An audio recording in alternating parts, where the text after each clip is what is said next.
이는 습관 만들기.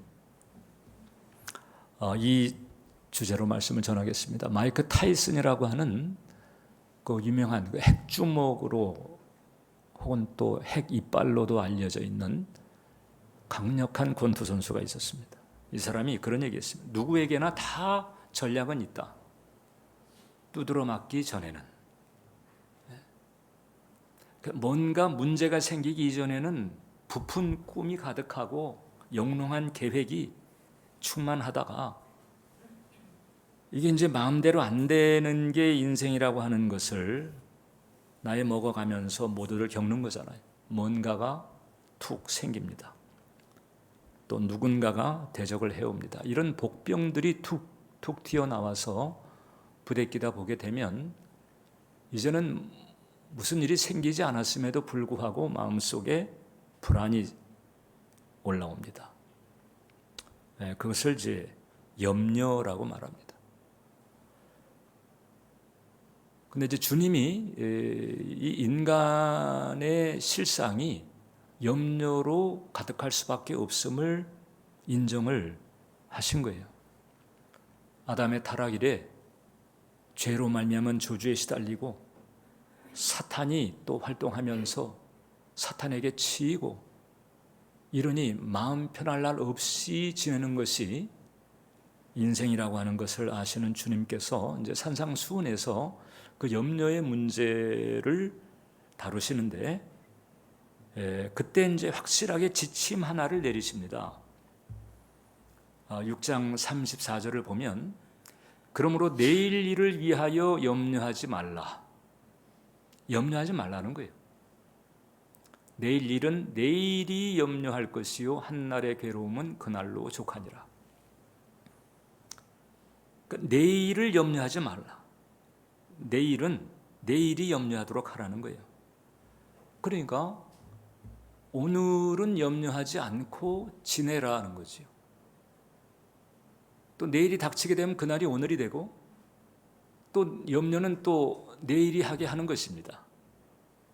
그런 하루하루가 쌓이게 되면 염려하지 않는 일생을 살아나갈 수 있다는 거잖아요. 중요한 것은 염려하지 말라는 거예요. 염려하지 말아라.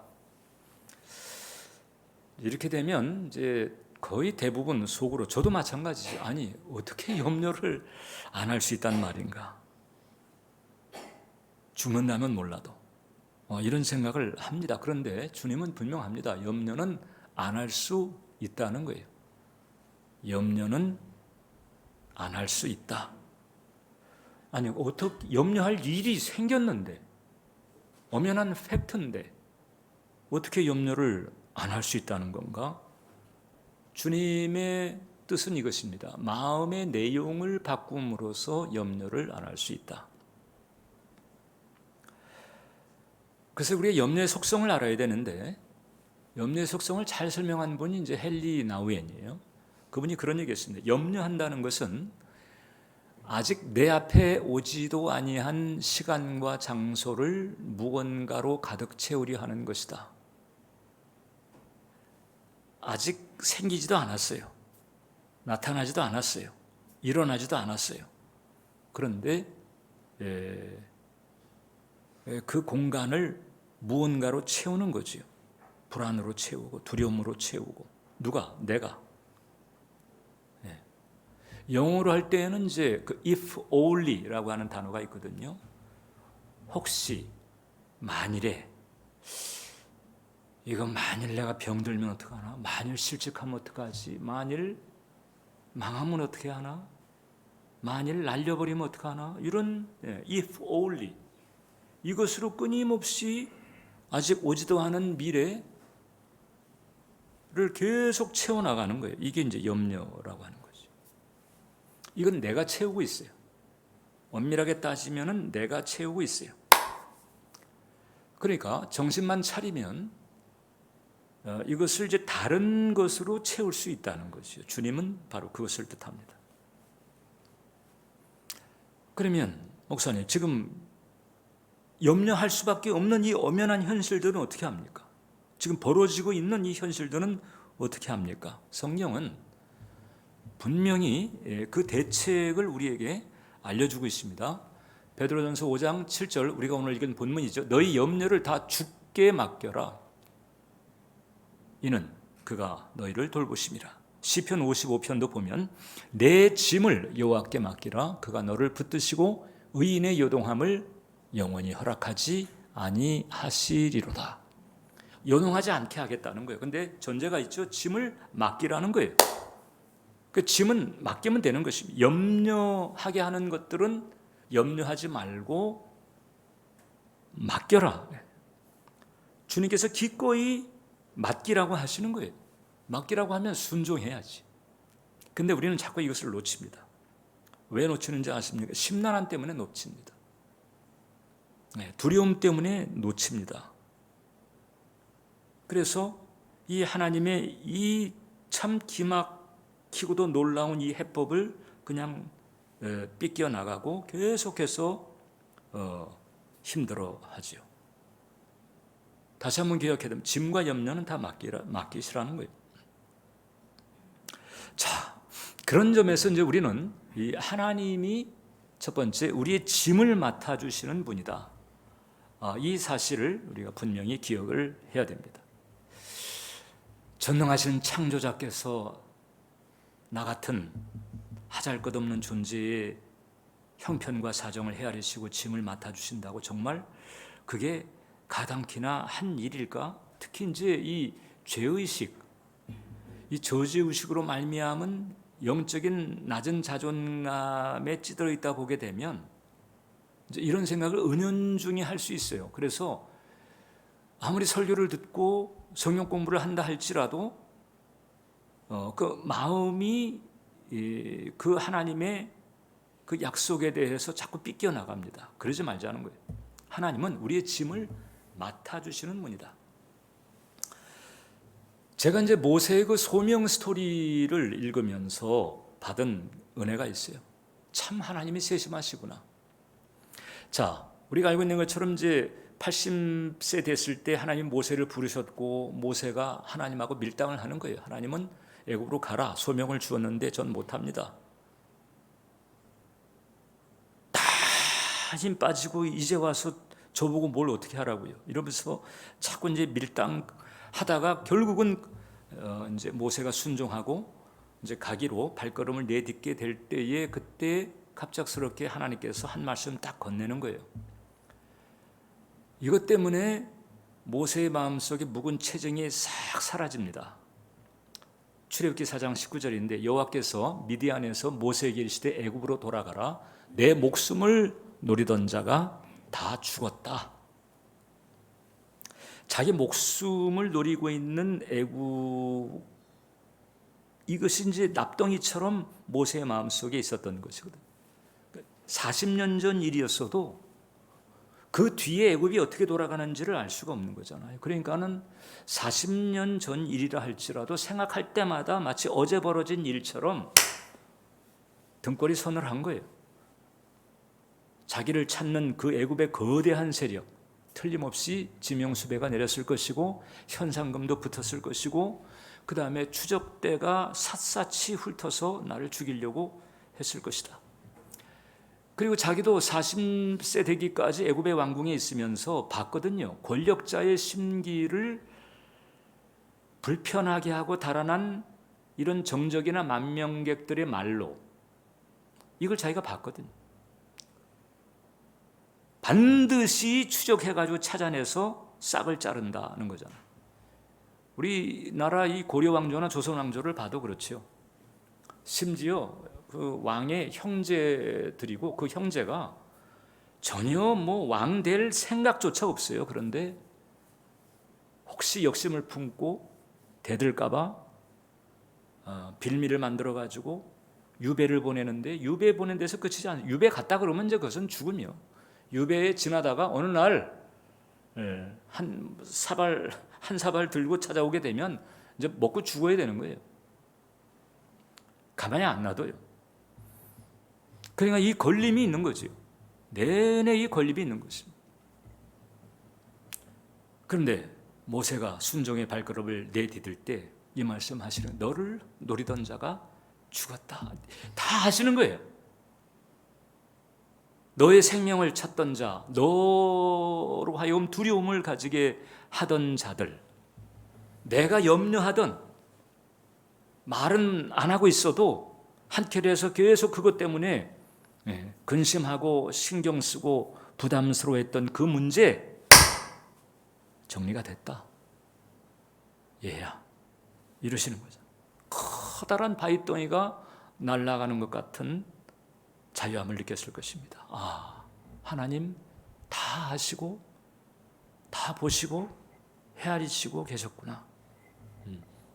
우리도 마찬가지입니다. 나를 성가시게 하고 나를 근심하게 하는 것들 다 그분 시선 안에 있는 거예요. 그분 손 안에 있는 것입니다. 그래서 오늘 우리가 읽었던 그 베드로전서 5장 7절, 이 필립스 역본이라고 하는 성경이 있는데 거기 이제 이렇게 해놨어요. 당신이 지고 있는 모든 염려를 주님께 모두 던져버릴 수 있습니다. 왜냐하면 당신이 바로 주님의 개인적인 관심사이기 때문입니다. 사랑하는 자녀이기 때문에. 여러분 한 분 한 분이 주님의 개인적인 관심사인 거예요. 그래서 내가 사랑하는 내 자녀 부대끼게 하고 신경 쓰이게 하고 하나님은 다 보시고 아시는 거예요. 그리고 정리를 해주시는 거죠. 그래서 우리를 찾아오신 하나님은 짐을 지시는 하나님이시다. 감히 짐꾼 하나님이라고 표현을 하고 싶지만 좀 죄송해서 그렇게 못하겠고, 짐 지시는 하나님. 이미 죄로 말미암은 저주의 짐을 걸머지신 지 오래고 십자가에서. 그리고 끊임없이 우리에게 다가오셔서 우리의 일상의 짐도 걸머져 주시는 거예요. 시편 68편을 보니까 날마다 우리 짐을 지시는 주 곧 우리의 구원이신 하나님을 찬송할지. 날마다 짐을 지시고, 그러니까 날마다 맡기라는 거예요. 날마다. 정말 하나님께서 정말 나에게 그런 마음을 가지고 계시다고? 이것도 의심할까 봐 또 예수님께서 오셔가지고 한 번 더 쐐기를 박으시는 거예요. 마태복음 11장을 보니까 수고하고 무거운 짐진 자들아 다 내게로 오라. 내가 너희를 쉬게 하리라. 내가 짐 처리해 주겠다는 거예요. 다 아시는 거거든요. 아담의 저주, 사탄의 역사, 이게 만만치 않음을 다 아시는 거예요. 그래서 내가 간수해 주겠다는 거예요. 다 가지고 오라는 거예요. 당신이 맡아서 처리해 주시겠다는 거예요. 자, 그럼 두 번째, 어떻게 맡기나? 주님께서 보이는 사람이라고 한다면 찾아가서 읍소를 할 수 있는 거잖아요. 판사라면 법원 사무실을 찾아가고, 은행장이라면 행장실을 찾아가고, 이렇게 해서 만나가지고 읍소라도 할 터인데 보이지 않는 하나님, 어떻게 맡기나? 그리고 하나님은 또 어떻게 맡으시겠다고 하시는 건가? 그래서 우리가 이제 우리의 이 짐을, 염려하게 만드는 짐을 염려와 함께 맡길 때 이제 기본 포인트가 있습니다. 첫 번째, 일단 구체적으로 하나님에게 진술하라는 거예요. 여러분들이 이 부담스러운 문제를 가지고 있을 때, 그때 그 문제를 해결할 수 있는 실질적인 능력을 가지고 있는, 그게 쩐주가 됐든지 아니면 무슨 어떤 공권력을 가지고 있는 사람이 됐든지 만나서 도움을 구할 때에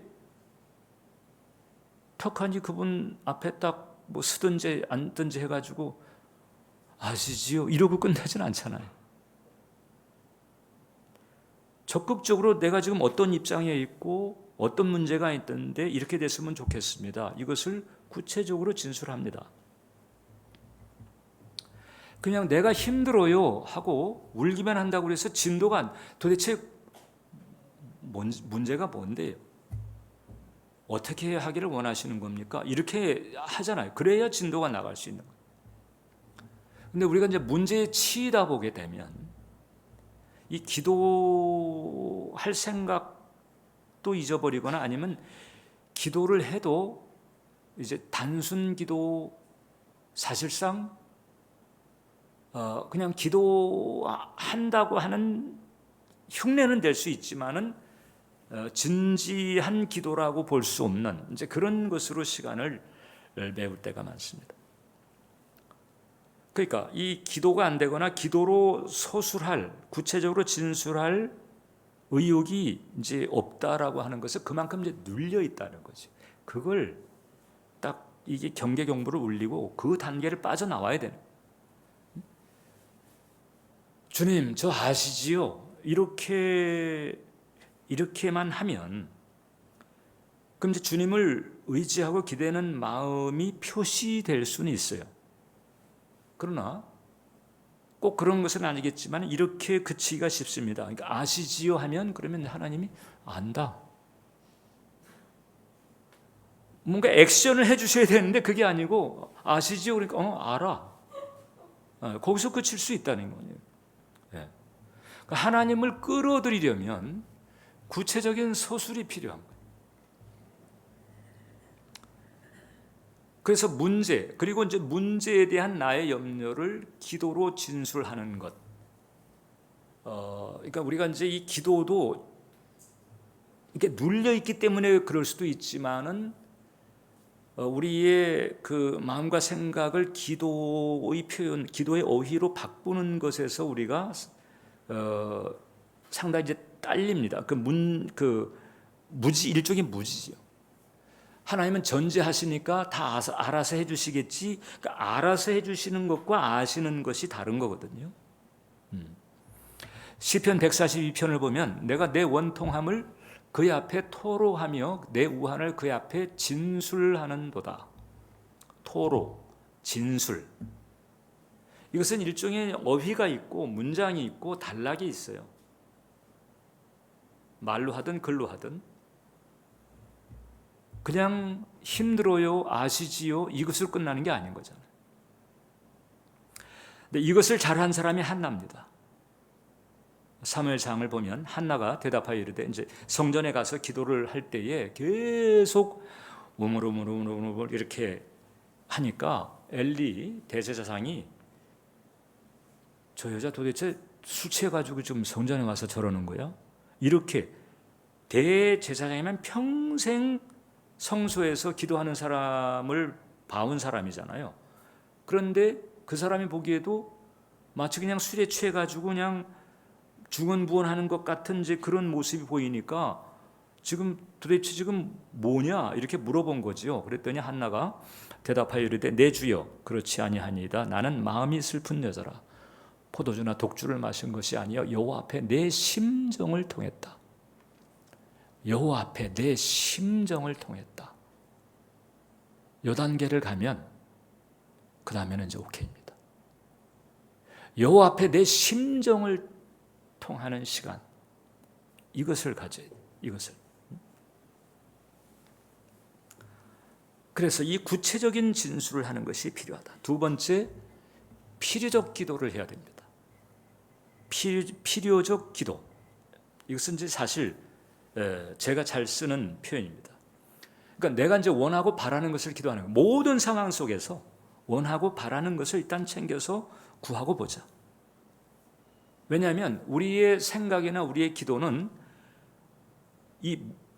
우리에게 닥친 문제, 우리가 처한 환경에 영향을 받는 경우가 많아요. 그러다 보면 기도가 좀 죄송합니다만 쪼잔하게 나갑니다. 크게 구할 생각을 못합니다. 이게 환경에 치이고 또 문제에 치이다 보니까 크게 구할 생각을 못해. 거지의 기도가 있습니다. 여러분, 거지가 두 가지 기도할 수 있어요. 하나는 대부분의 거지는 이렇게 기도합니다. 주님, 제 양철 밥통을 좀 스테인레스 밥통으로 바꿔주세요. 이제 이렇게 기도합니다. 왜냐하면 워낙에 저주식에 찌들어서 그래. 그런데 이 거지가 이제 필요적 기도를 한다고 하면 이런 기도죠. 주님, 제가 이 거지 신세 면하고 정상적인 사회인으로 행복한 삶을 살 수 있게 해주세요.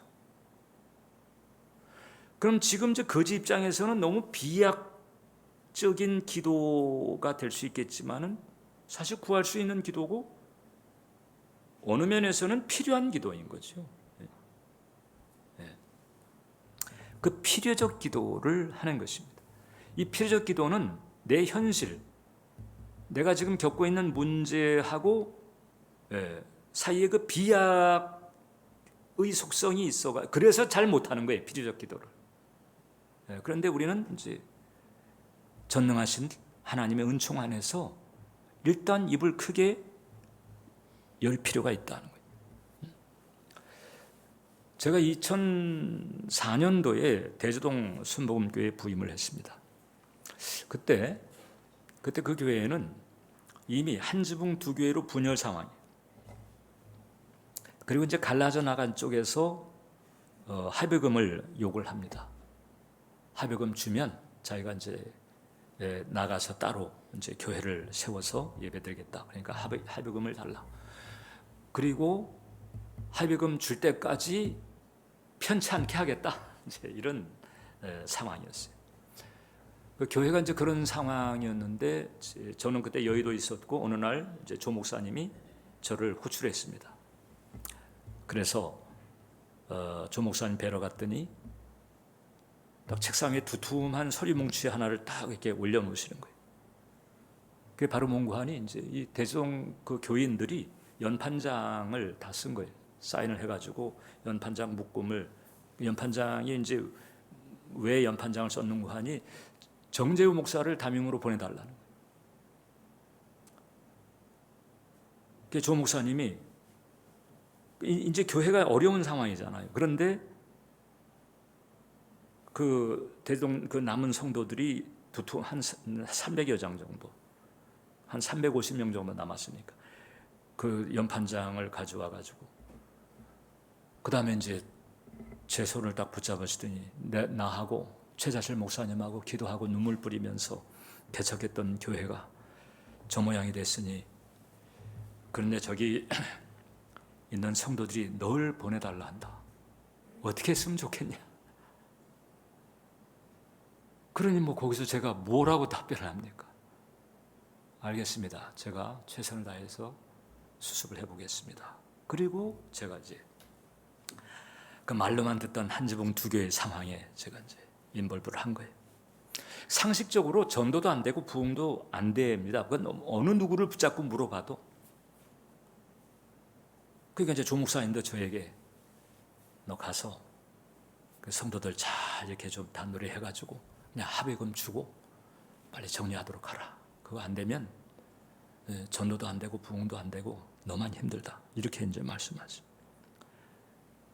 딱 와서 이제 일단 상황을 파악하고 난 다음에 그 다음에 이제 주님 앞에 깊이 기도하는 중에 두 가지 필요적 기도를 드리기로 작정을 했습니다. 하나는 뭔가 하니 그 당시에 이 교회에서 분열이 생기게 되면 사법부 이제 대법원 최종 심의 대법원 판례가 뭔가 하니 합의를 유도하는 거예요. 너희가 한 교인이었다며.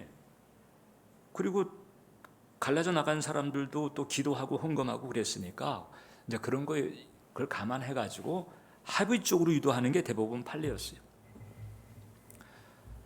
그래서 첫 번째 기도가 뭔가 하니 그 대법원 판례가 바꾸어지기를 기도를 해야 되겠다. 두 번째는 뭔가 하니 일단 이제 제가 인도하는 쪽에 성전에 와서 예배를 드리는 분들에게 하나님께서 은혜를 주시도록 새가족도 있고 새신자도 있고 전입신자도 있잖아요. 그쪽에 이제 교회. 그 분열 상태임에도 불구하고 여러분 생각해 보세요. 이 교회 주일 예배를 드리러 왔는데 한 문에 두 개의 안내띠를 뜬 두 개의 안내팀이 두 개의 서로 다른 주보를 경쟁적으로 주면서 하나는 위쪽으로 가라고 하나는 밑으로 내려가라고 그런 상황입니다. 그럼에도 불구하고 우리 쪽 예배에 우리는 그 대성전을 썼고 이제 그쪽 팀은 밑에 지하에 부속 성전을 썼는데 예배를 와서 말씀을 듣고 그 다음에 은혜를 받고 이 분열 상태임에도 불구하고 계속해서 예배를 드릴 수 있게 해주세요. 그리고 등록까지 하게 해주세요. 이게 참 그 상황에서는 비약이죠, 그죠? 빨리 이 분열 문제가 해결되도록 해주세요. 이렇게 기도할 수 있지만, 근데 이제 필요적 기도를 드리기 작정한 거예요.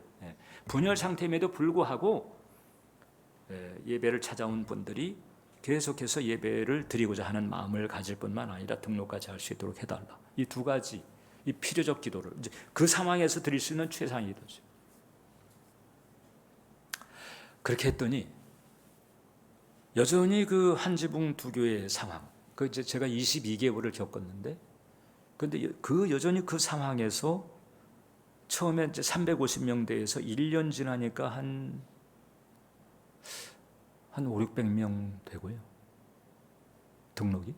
그 다음에 2년 지나니까는 한 7, 800명 되더라. 그래야 한지붕 두 교회 상황에서 부흥을 하는 거예요. 계속 예배를 나와주고 그 다음에 등록까지 해주고 이러면서 저 밑에 있는 교회는 그냥 거기서도 2개, 3개 쪼개지고 막 갈라지고 이러는데 우리는 2배, 3배로 부흥을 해버리니까 너무 감사해가지고 그래서 제가 더 버틸 수가 있었죠. 더 계속 이제 버티다 보니까 22개월째 되는 그 어느 날 연락이 온 거예요. 50년 만에, 반세기 만에 대법원 판례가 바뀌었어. 그래가지고 뭐 어떤 이유가 됐든지 갈라져 나간 그 팀들이 전체 3분의 1을 넘지 않으면 재산권, 사용권 끝. 이렇게 되니까 그분들이 숫자가 조금 더 많긴 했지만은 3분의 2가 안 되다 보니까 재산권, 사용권이 이제 끝난 거죠. 그러니까는 그 다음에는 이제 다 그냥 보따리 싸고 이사를 가고. 그래가지고 참 정말 은혜로 2가지 기도가 다 응답이 됐어요. 반세기 만에 대법원 판례가 바뀌고 그 분열 상황에도 불구하고 출석이 2배, 3배 이렇게 늘어나고 이런 은혜를 제가 경험했어요. 그러다 보니까 제가 이 필요적 기도 이 확신이 있어요. 저는 배짱이 생기는 필요적 기도를 드리라. 그 다음에 이제 3번째, 하나님께서 우리 아버지라고 하는 사실을 잊지 말자. 마태복음 6장 31절 32절을 보면 예수님 말씀입니다. 그러므로 염려하여 이르기를 무엇을 먹을까 무엇을 마실까 무엇을 입을까 하지 말라. 이는 다 이방인들이 구하는 것이라. 너희 하늘 아버지께서 이 모든 것이 너희에게 있어야 할 줄을 아시느니라. 하늘 아버지, 하나님, 모두에게 하나님인데 그 하나님이 내게 그리고 우리에게는 아버지가 되는 거예요. 여기서 이제 이방인이라는 단어가 나오잖아요. 이방인은 하나님 모르는 사람을 말합니다. 하나님 모르니까 이게 영적으로는 고아 같은 거지. 그러니까 고아의 특징이 뭐예요? 부모가 없으니까 스스로 알아서 챙겨야지.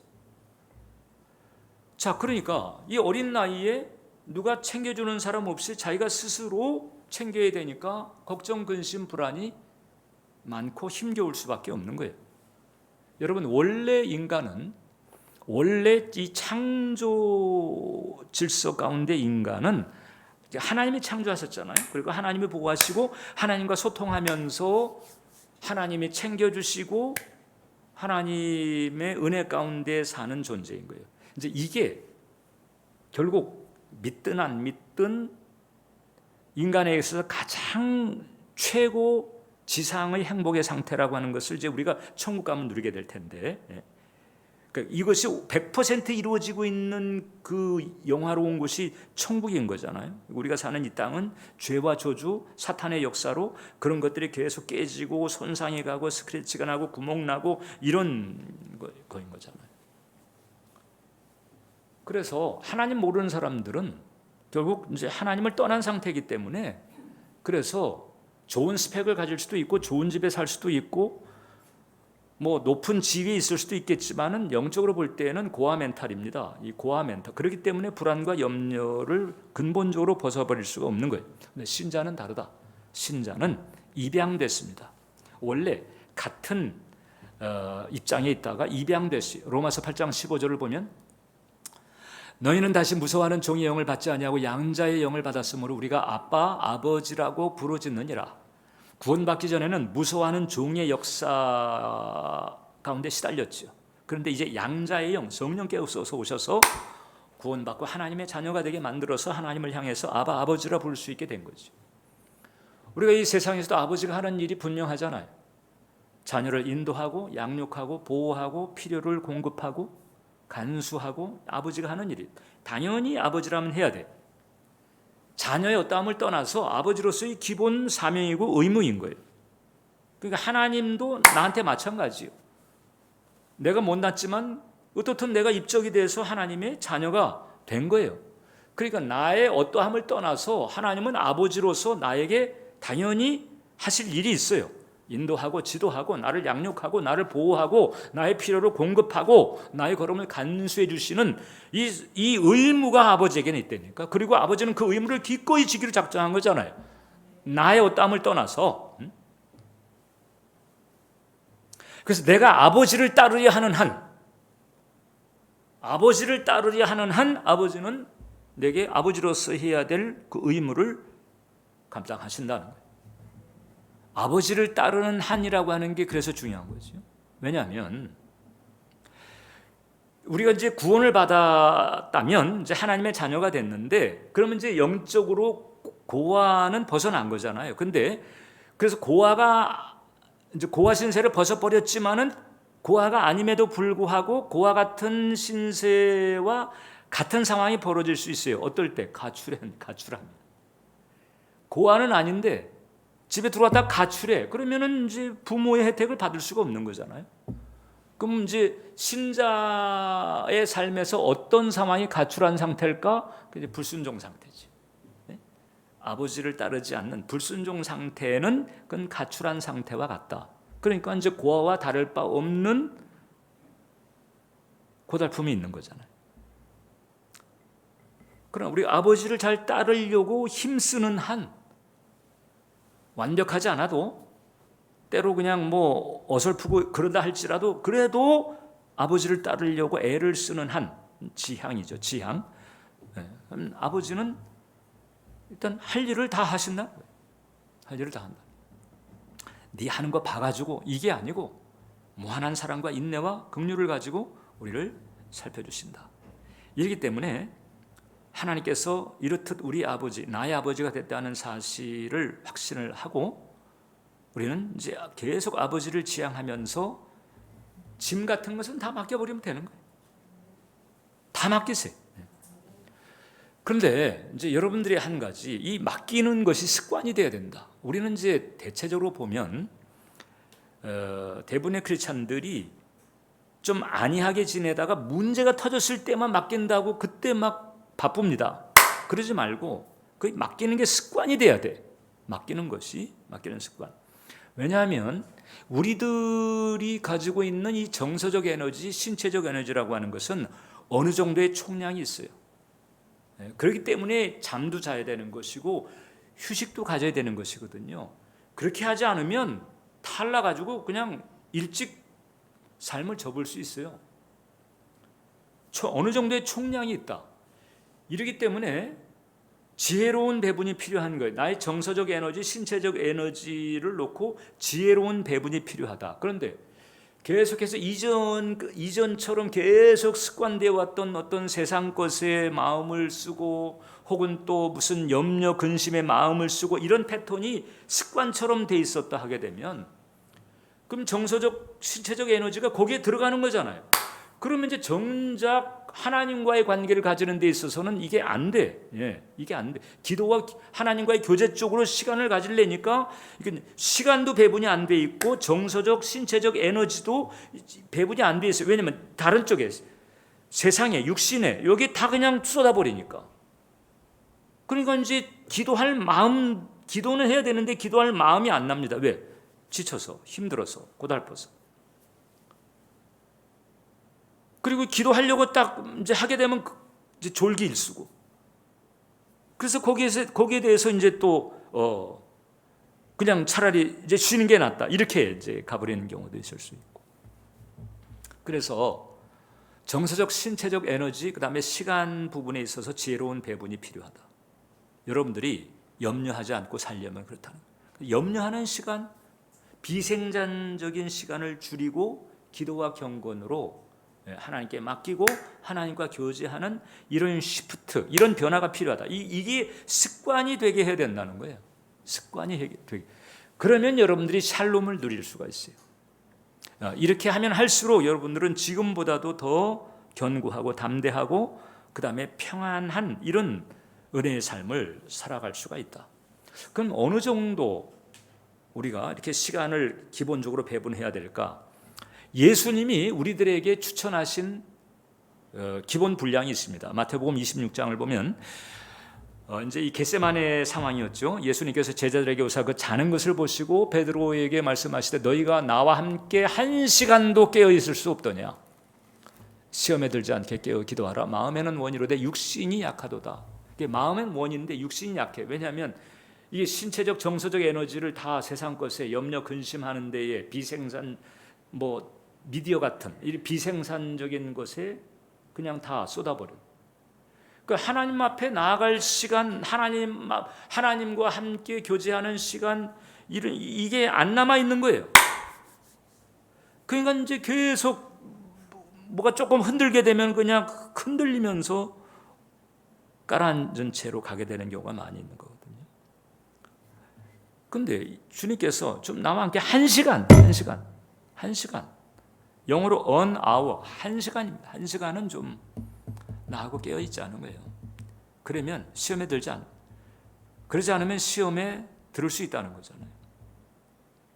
자, 그래서 이 말씀에 비춰보면 우리가 이제 시험에 들거나 혹은 염려에 빠져서 헤매거나 우울감에 눌려있는 이유가 사실상 닥친 문제보다도요, 엄밀하게 따지면 기도하지 않았기 때문이에요. 그런 일들이 생기는 것은 인생의 속성이요. 그런 인생의 속성을 아시고 너희 좀 나한테 맡겨라. 맡기는 시간을 확보를 해야 되는 거잖아요. 근데 그거 안에서 시험에 들고 헤매고 깔아앉고 이렇게 지내고 있는 거예요. 문제가 아닙니다. 기도하지 않아서입니다. 이것을 우리가 해야 돼요. 그게 바꿔 말하면 이렇게도 말할 수 있는 거예요. 신자는 문제가 생겨도 염려하지 않을 수 있는 특별한 총을 받은 존재다. 네? 우리 신자는 아버지 때문에 문제가 생겨도 염려하지 않을 수 있는 특권을 받은 존재다. 네? 이것을 꼭 마음 깊이 헤아리시며 저도 하루 1시간은 주님께 이게 잘라서 모으든 한꺼번에 하든 아무튼 하루 1시간은 주와 함께 깨어 주 앞에 머무는 시간을 가지시면서 샬롬 넘치는 삶을 살게 되시기를 축원합니다. 기도하겠습니다. 살아계신 하나님, 우리에게 닥쳐온 여러 가지 짐, 문제들을 어떻게 다뤄야 할지 깨우쳐 주심을 감사합니다. 이제 믿음의 주 온전케 하시는 주님을 바라보고 구체적으로 진술하며 더 나아가 필요적 기도를 올릴 수 있는 은혜가 임하게 하시고 우리 예배자 한 영혼 한 영혼 붙들어 주셔서 신체적 정서적 에너지를 다시 재분배해서 하나님께 기도하고 또 짐을 맡기고 교제하는 시간을 확보해 나가는 이런 그 배분의 변화가 일어나게 해주시옵소서. 예수님의 이름으로 기도합니다. 아멘.